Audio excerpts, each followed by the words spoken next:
شروع کرتا ہوں اللہ کے ببرکت نام سے جو نہایت رحم کرنے والا ہے۔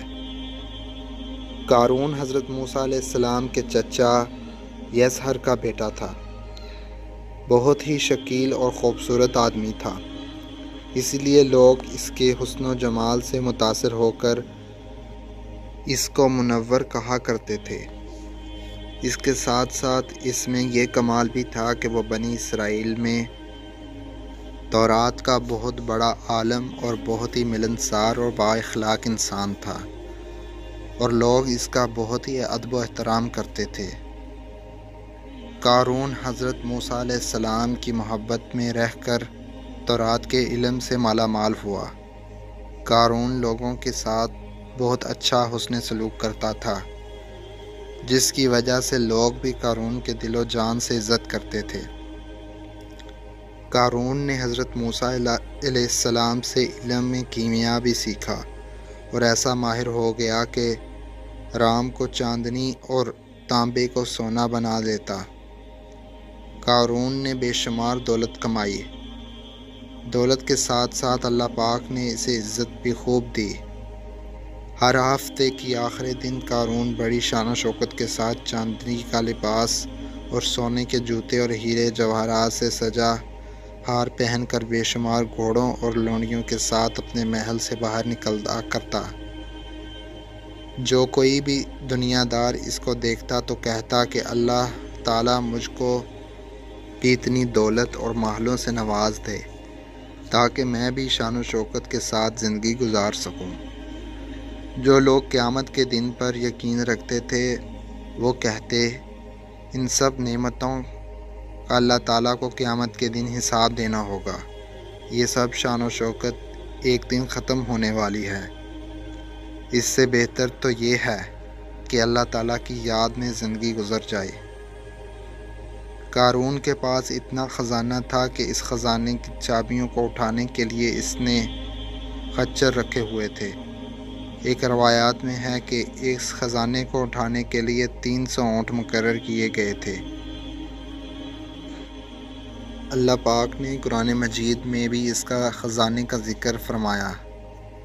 بے شک قارون موسیٰ علیہ السلام کی قوم میں سے تھا، پھر اس نے ان پر زیادتی کی اور ہم نے اس کو اتنے خزانے دیے جن کی کنجیاں ایک زور جماعت پر باری تھیں۔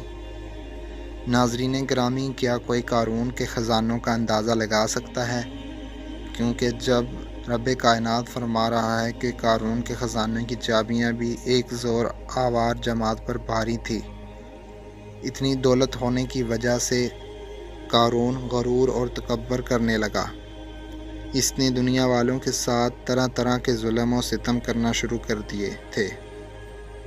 قارون کے پاس لوگ آئے تو کہنے لگے، قارون اپنی دولت پر اتنا غرور نہ کر، اللہ تعالیٰ غرور اور تکبر کرنے والے کو سخت ناپسند کرتا ہے۔ اس بات کو اللہ پاک نے قرآن میں یوں بیان فرمایا ہے، وہ وقت یاد کرو کہ جب قارون سے اس کی قوم کہنے لگی، خزانوں پر اتنا شوخ نہ بن کہ اللہ تعالیٰ ایسے شوخ بازوں کو پسند نہیں فرماتے۔ اللہ تعالیٰ نے تجھے جو خزانے دیے ہیں اس سے آخرت میں جنت کا گھر بنا، ہاں دنیا میں بھی اپنے حصے کے گزاران سے فائدہ اٹھا اور اپنی قوم سے اچھا رویہ اختیار کر، بالکل اسی طرح جس طرح اللہ نے تیرے ساتھ اچھا رویہ اختیار فرمایا۔ زمین میں ان خزانوں کی بدولت دہشت گردی نہ پھیلا کہ اللہ تعالیٰ فسادیوں کو پسند نہیں فرماتا۔ جواب میں کہنے لگا، مجھے تو یہ مال اس علم کی وجہ سے دیا گیا ہے جو میرے پاس ہے۔ قارون کہتا، مجھ پر اللہ تعالیٰ کا کوئی احسان نہیں ہے، میں نے اتنی محنت کی ہے کہ آج اتنے خزانے کا مالک بن گیا ہوں۔ مجھ پر اللہ تعالیٰ نے کوئی احسان نہیں کیا ہے، میں تو خود بہت ہی عقل مند انسان ہوں۔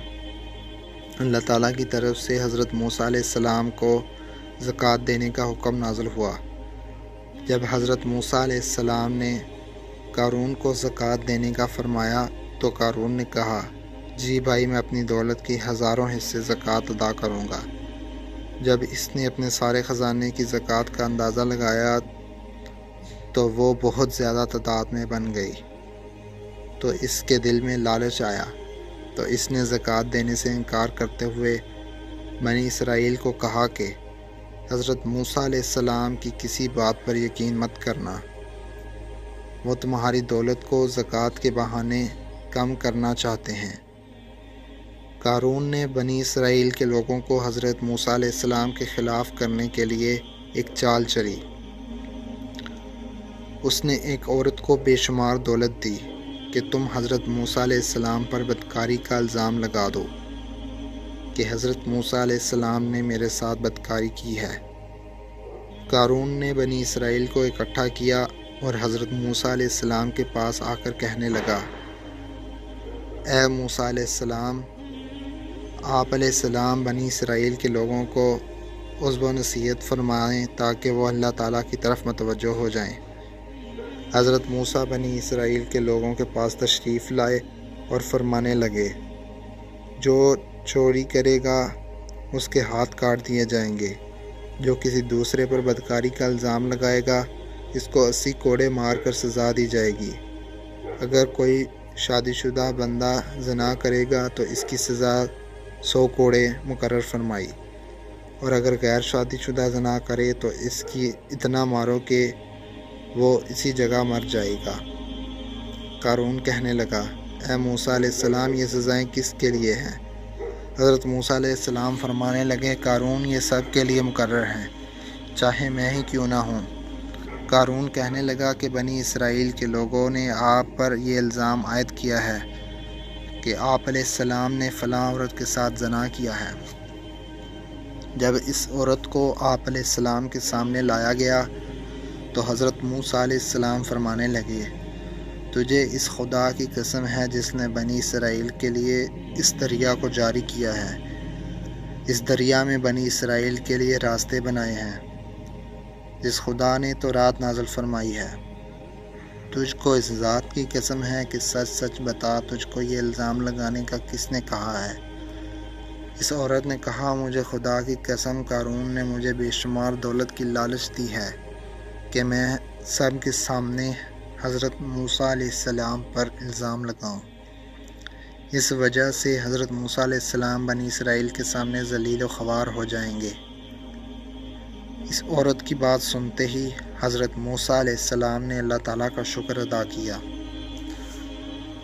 حضرت موسیٰ علیہ السلام نے خدا سے دعا کی، اے اللہ تعالیٰ، قارون پر سخت عذاب نازل فرما دے، قارون تیرا ناشکرہ بندہ بن چکا ہے۔ اللہ تعالیٰ نے حضرت موسیٰ علیہ السلام پر وحی نازل فرمائی، میں نے زمین کو تیری فرما برداری کا حکم دے رکھا ہے، آپ جو چاہیں زمین کو حکم دیں۔ حضرت موسیٰ علیہ السلام نے قارون سے پوچھا، تم نے یہ سب کیوں کیا ہے؟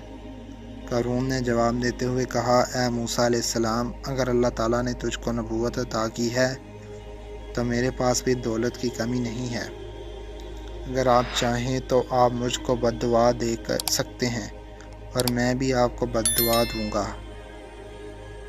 حضرت موسیٰ علیہ السلام نے فرمایا، بتا پہلے تو مجھے بد دعا دے گا، کیا میں اللہ تعالیٰ سے تیرے عذاب کی دعا کروں؟ قارون کہنے لگا، پہلے میں تجھے بد دعا دیتا ہوں۔ قارون نے حضرت موسیٰ علیہ السلام کو بد دعا دی تو حضرت موسیٰ علیہ السلام کو کچھ نہ ہوا۔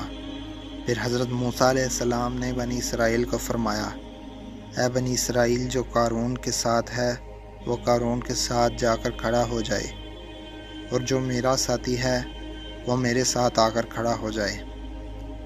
حضرت موسیٰ علیہ السلام کا یہ حکم سن کر صرف 2 آدمیوں نے قارون کا ساتھ دینے کا مناسب سمجھا۔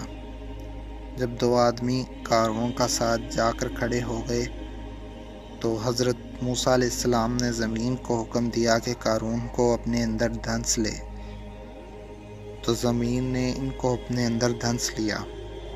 جب قارون نے یہ صورتحال دیکھی تو حضرت موسیٰ علیہ السلام کو رشتہ داری کے واسطے دینے شروع کر دیے۔ اس وقت حضرت موسیٰ علیہ السلام نے قارون کی کسی بات کی طرف توجہ نہ دی۔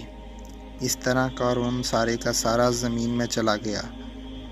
جن 2 آدمیوں نے قارون کا ساتھ دیا تھا وہ کہنے لگے کہ حضرت موسیٰ علیہ السلام نے قارون کو زمین میں اس لیے دفن کیا ہے کہ اس کے سارے خزانوں پر قبضہ کر لو۔ ان کی زبان سے یہ الفاظ سن کر حضرت موسیٰ علیہ السلام نے زمین کو حکم دیا کہ قارون کے سارے خزانوں کو بھی اپنے اندر دفن کر لے۔ زمین نے حضرت موسیٰ علیہ السلام کے حکم کی تعمیل کی۔ اللہ تعالیٰ سے دعا ہے کہ اللہ تعالیٰ ہم کو نیک کام کرنے کی توفیق عطا فرمائے۔ آمین ثم آمین۔